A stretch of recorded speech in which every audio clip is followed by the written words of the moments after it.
Hi, Kathleen Guire here. Welcome to Trauma Informed Parenting. I've been doing a series on a freebie called How to Have Peace When Your Kids Are in Chaos that you can get on my website, traumainformedparenting.com.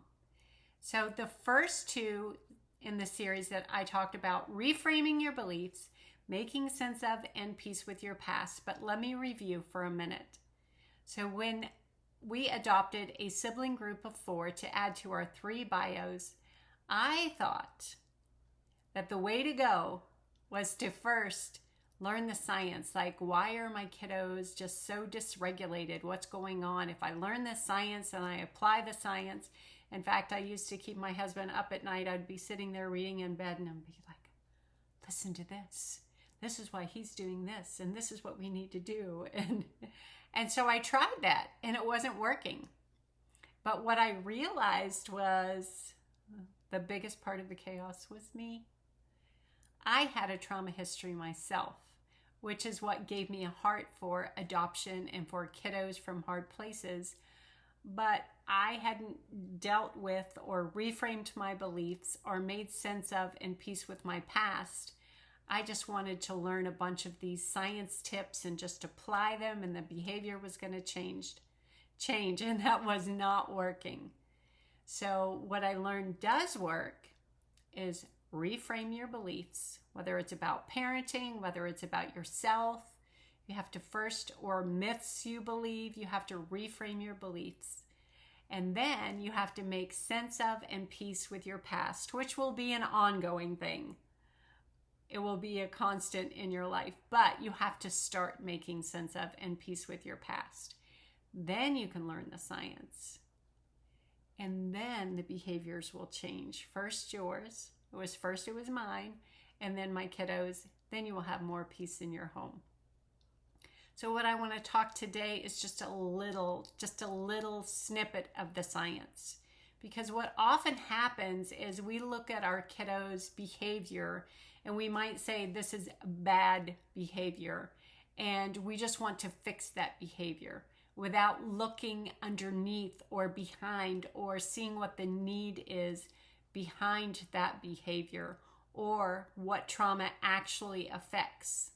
Because there are 5 B's affected by trauma, and I'm going to glance at my notes because I don't want to miss one. That's the brain, biology, the body, the beliefs, and finally the behavior, the one that we seem to focus on the most.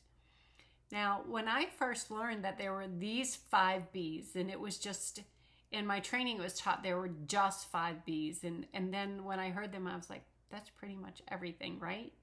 So if trauma is affecting every single part of your child, then it's important for us to learn the science, how these are affected. Now, I'm not going to get into that because I don't have the time in this particular video, but I will cover it in another video. So if you're thinking, why is my child dysregulated? Why is he academically struggling? Or why is, like with my youngest son, he was failure to thrive. He came home to us with a cleft palate and a hole in his heart. Why are these things happening? His body was affected. His brain, those neurological connections, those are affected. The behavior is the one that we focus on the most, but we have to remember all these other B's that are affected. And when we begin to see that there is a need behind the behavior and that we begin to meet those needs, then the children will be able to regulate more easily. And the frequency and severity of their meltdowns is going to decrease and not increase. Now, in the PDF, what I did was there is a section where you can start tracking and looking at your kiddos' triggers. So I suggest, even if you don't get that PDF, that you start today. Find out what's triggering your child and keep track of it, either on your notes on your phone or somewhere, so you can make sure that you're aware of what's triggering them. Is it too much noise? Is it they don't recognize their own body's need for hunger or thirst, like they're going all day without eating or drinking, and when you ask them, "Are you hungry?" "No, I'm not hungry. I don't want to drink anything."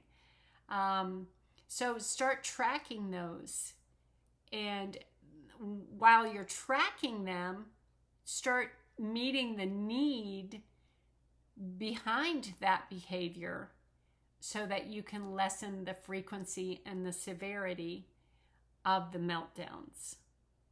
So that's all for today. Thanks for joining me. Bye.